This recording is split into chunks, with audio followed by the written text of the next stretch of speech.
Bienvenue sur Africa 24 dans cette nouvelle édition du QG News. Voici les titres de l'actualité. Prestation de serment le 22 janvier du nouveau président du Libéria, Joseph Boakai. À 79 ans, ce vétéran de la vie politique libérienne devient le troisième président démocratiquement élu du pays depuis la fin de la guerre civile en 2003 et entame un mandat de 6 ans. La Somalie reçoit un soutien de poids dans le différend qui l'oppose à l'Éthiopie. L'Égypte se range du côté des autorités somaliennes en rejetant l'accord maritime conclu début janvier entre l'Éthiopie et la région séparatiste du Somaliland. Et J-10 avant le coup d'envoi de la 10e édition de la Sahraouia, un raid 100% féminin qui se déroule autour de la baie de Dakhla dans le désert marocain. Mais tout d'abord, en Tanzanie, l'opposition a l'intention de donner de la voix contre les projets de loi électorale, la vie chère et les retards dans les réformes constitutionnelles. Le pays pourrait connaître ses premières manifestations depuis l'arrivée au pouvoir de la présidente Samia Suluhu Hassan en 2021. Des manifestations initiées par le parti d'opposition, Chadema, sont prévues ce mercredi pour faire pression sur le gouvernement afin d'obtenir des réformes avant les élections générales de 2025 et les élections locales qui se tiendront cette année. Notons que depuis sa prise de fonction, celle qui a succédé au défunt président John Magufuli a donné des signes d'ouverture politique en levant notamment en janvier 2023 l'interdiction des meetings de l'opposition en vigueur dans le pays depuis 2016. Joseph Boakai entame un mandat de 6 ans à la tête du Libéria, le troisième président démocratiquement élu du pays depuis la fin de la guerre civile en 2003, a été investi le 22 janvier. Il avait remporté l'élection présidentielle d'octobre 2023 avec 50,64% des suffrages face au président sortant, George Weah, qui avait reconnu sa défaite dès l'annonce des résultats. Plus de détails avec Mildred Diamou. Joseph Boakai a été officiellement investi 26e président de la République du Libéria le 22 janvier 2024. La cérémonie d'inauguration s'est tenue au Capitol Building à Monrovia en présence de plusieurs chefs d'État et délégations. Élu lors de la présidentielle du 10 octobre 2023 avec 50,64% des voix contre 49,36% pour George Weah. Joseph Boakai entame un mandat de 6 ans à la tête du pays. À 79 ans, il devient le troisième président démocratiquement élu du Libéria depuis la fin de la guerre civile en 2003. Le peuple m'a confié le mandat de devenir le 26e président de la République du Libéria. Il s'agit d'un appel clair en faveur d'un nouveau Libéria, d'un Libéria différent, d'un Libéria où chacun pratique l'état de droit et adhère aux termes de la gouvernance démocratique dans l'intérêt du peuple. La victoire électorale de Joseph Boakai a été considérée comme un espoir pour le peuple libérien. Les regards sont désormais portés vers le nouveau dirigeant pour relever les défis de la corruption, de la pauvreté, du renforcement du système judiciaire et des institutions et du développement des infrastructures notamment. Joseph Boakai devrait œuvrer au relèvement économique du Libéria à travers la création d'emplois, l'amélioration de l'accès aux services sociaux de base et l'augmentation de l'attractivité du pays pour des investissements. Les élections sont terminées. L'esprit partisan doit céder la place au nationalisme et à une gouvernance inclusive. La cérémonie d'investiture de Joseph Boakai a connu des interruptions en raison de malaise du chef d'État lors de son discours attribué à la chaleur. Certains opposants avaient exprimé leurs inquiétudes quant à son âge et à son état de santé lors de la campagne électorale. En termes de priorité, Joseph Boakai avait indiqué dès son élection que les 100 premiers jours de son mandat se concentreraient sur la réduction des prix des aliments de base, les infrastructures routières et l'amélioration du secteur de la santé. Le président Boakai a aussitôt procédé à 5 nominations au sein du gouvernement en attendant la confirmation du Sénat. C'est également le 22 janvier que le président béninois Patrice Talon a rencontré les 3 groupes parlementaires de l'Assemblée nationale, dont celui de l'opposition, les démocrates. Le chef de l'État béninois, réélu en 2021 pour un 2e mandat, a rassuré de son départ du pouvoir en 2026. Les précisions de Samantha Saberou Sabubanga. Le président du Bénin, Patrice Talon, a rencontré le 22 janvier 2024 les parlementaires de l'opposition. Au menu des échanges, la révision de la Constitution et la modification du code électoral. Durant cette rencontre, le chef de l'État béninois a réitéré sa détermination à respecter la limite constitutionnelle des mandats. Ces éclaircissements surviennent dans un contexte de débat politique animé par la perspective d'une nouvelle réforme constitutionnelle. Nous pouvons dire qu'il y a une certaine résurrection des réflexes démocratiques au Bénin après les épisodes noirs et sombres ayant émaillé les processus électoraux depuis 2019. Il faut peut-être inscrire cette démarche de recherche du consensus engagée par le chef de l'État comme étant une preuve supplémentaire pour dissiper les craintes, pour dissiper les doutes quant à sa réelle volonté de céder le pouvoir en 2026 au terme de son second quinquennat. La loi électorale béninoise a été adoptée en novembre 2019 et modifiée en juin 2020 par la 8e législature composée uniquement de députés des deux principaux partis politiques de la coalition au pouvoir, l'Union progressiste, le Renouveau et le Bloc républicain. Le texte comporte des incohérences que la Cour constitutionnelle demande de corriger. En effet, dans une note datée du 4 janvier 2024,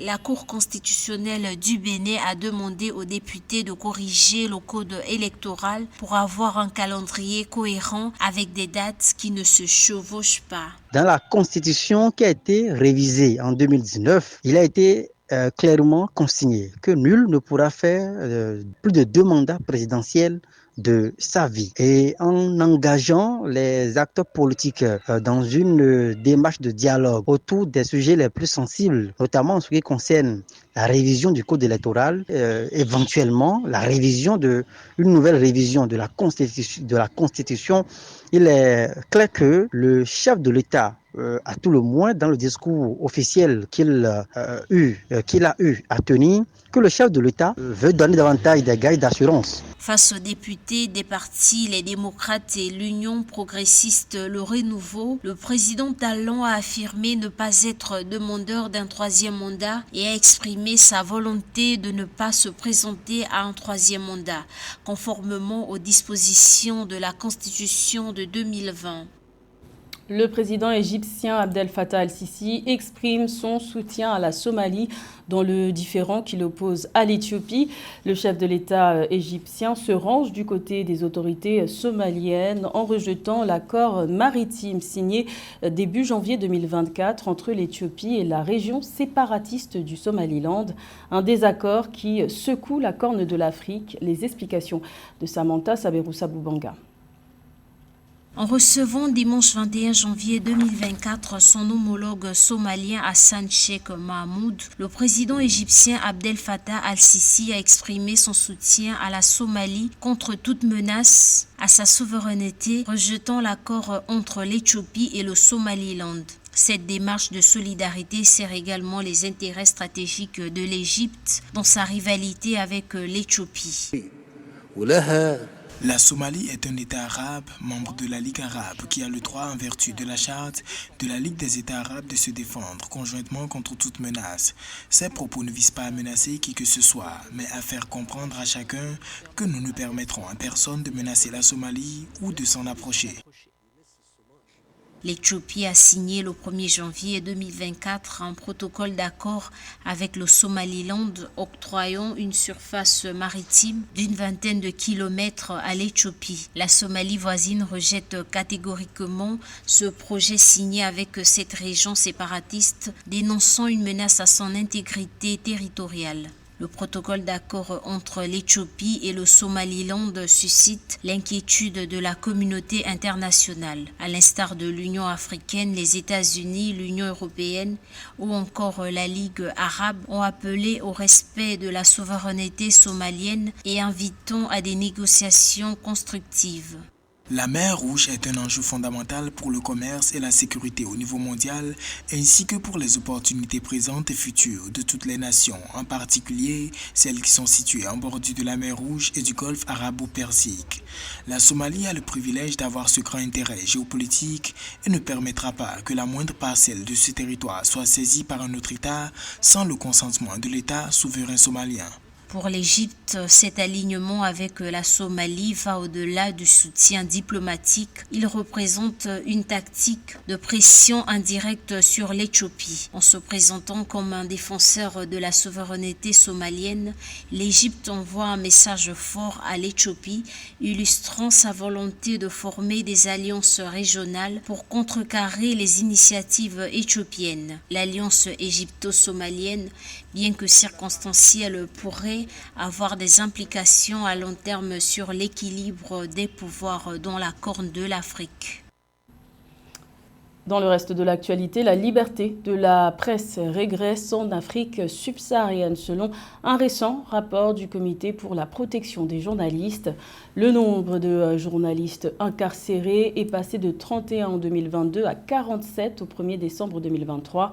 Ce rapport classe l'Érythrée en tête des pays africains les plus restrictifs en termes de liberté de la presse, avec 16 journalistes emprisonnés, suivi de l'Éthiopie avec 8 journalistes incarcérés et du Cameroun avec 6 journalistes derrière les barreaux. Notons qu'avec l'émergence du numérique et des nouvelles lois sur la presse dans plusieurs pays, des inquiétudes se font ressentir par les professionnels de l'information concernant la criminalisation persistante du journalisme. Le Soudan est le théâtre d'un conflit armé entre généraux depuis 9 mois. Face à l'instabilité politique et sécuritaire, le gouvernement soudanais a décidé de suspendre les activités de tous les groupes de société civile qui ont été créés pendant la révolution de décembre 2018 ou plus tard pendant le conflit armé. Alors pourquoi une telle décision? Élément de réponse avec Nathalie Mo. Le gouvernement soudanais a pris des mesures radicales contre les organisations de la société civile, OSC, établies dans le pays. L'exécutif a suspendu les activités de toutes les organisations de la société civile créées dans le pays depuis la révolution soudanaise du 19 décembre 2018. La décision se justifie par la persistance de l'instabilité politique et sécuritaire dans le pays, a indiqué un communiqué du 19 janvier 2024. Le gouvernement accuse implicitement les OSC de soutenir les groupes armés rebelles sous le couvert d'actions humanitaires. Une suspension prolongée pourrait rapidement devenir un catalyseur des tensions déjà exacerbées ou naissantes et pourrait aussi conduire à la régression du Soudan qui pourtant donnait l'impression d'une stabilité progressante. La mesure du gouvernement au Soudan vise principalement les forces de la liberté et du changement, le FCC, une coalition de partis politiques et d'associations opposées au gouvernement militaire. Les autorités soudanaises ont ordonné la dissolution des comités locaux de cette organisation et instruit le gel de ses avoirs bancaires ainsi que l'inventaire de son patrimoine. Le général Abdel Fattah al-Burhan, qui a bénéficié des actions des FFC lorsque ceux-ci ont chassé le général Omar el-Béchir du pouvoir, craint que la même arme se retourne contre lui. Au Soudan, le vent démocratique qui a soufflé sur le pays entre 2018 et 2019 a été vivement favorisé par l'action du FCC. Cette organisation et ses alliés font face au blocus de la charte révolutionnaire pour l'établissement du pouvoir populaire qui régit le travail des comités de résistance depuis janvier 2023. Avec la suspension de leurs activités, le gouvernement a annoncé la création de comités de facilitation alternatifs composés de 7 membres apolitiques chacun dans les villes et les villages. La Sahraouia revient pour une 10e édition. Ce premier raid sportif solidaire 100% féminin se tiendra du 3 au 10 février dans le désert marocain. Tout ce qu'il faut savoir sur cette épreuve multidisciplinaire avec notre journaliste sportif José Douglas. C'est sous les sons des tambours à l'ambassade du Maroc à Paris que l'organisatrice a présenté la 10e édition du raid Sahraouia qui aura lieu au cœur du désert de Dakhla au Maroc Un challenge 100% féminin, solidaire et sportif. Ce raid est d'une envergure internationale et il faut être bien préparé. C'est qu'elle est multisport, le fait qu'il y a à la fois de la course à pied, de la course d'orientation, du kayak, du vélo, de la descente en rappel. C'est vraiment, il faut être bon dans tout. Et c'est pas que physique, c'est aussi cérébral. Alors surtout pour la course d'orientation. Travailler son endurance, travailler son mental, avoir un peu de stratégie aussi. Voilà, parfois on a besoin de faire des choix. Et on a fait des choix d'ailleurs qui n'étaient pas toujours optimum, notamment en course d'orientation. On a persisté sur une balise qui nous a fait perdre beaucoup de temps. On s'en rappelle encore 3 ans après. Ce raid est ouvert à plusieurs disciplines telles que le VTT, le trail, le canoë. Et il faut avoir le sens de l'orientation pour sortir de certains pièges.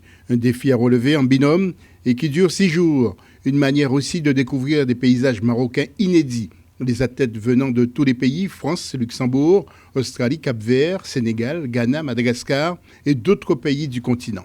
En fait, je suis une des participantes de la Sahraouia de la 10e édition. Je vais faire un binôme avec Alissa que je ne connais pas. Et en fait, je devais le faire l'an dernier et je n'ai pas pu parce que j'étais en déplacement en Polynésie. Et donc j'ai envoyé une amie à moi pour pouvoir le faire. Et cette année, je vais le faire et j'ai vraiment hâte. Mais Dakhla, c'est pas la commune ou la ville où je suis originaire de ma famille. On est plus Casa ou même du sud du désert de Ouarzazate. Et je vais découvrir Dakhla parce que beaucoup de personnes m'en ont parlé. Le raid Sahraouia, comme chaque fois, aura lieu à Dakhla, dans le sud du Maroc, ville côtière baignée par l'océan Atlantique, avec des dunes dorées à perte de vue. Une édition anniversaire où 50 binômes prendront le départ. Un programme social est aussi mis en place pour aider certains foyers marocains. C'était le journal de la rédaction. Merci de l'avoir suivi. L'information continue sur Africa 24.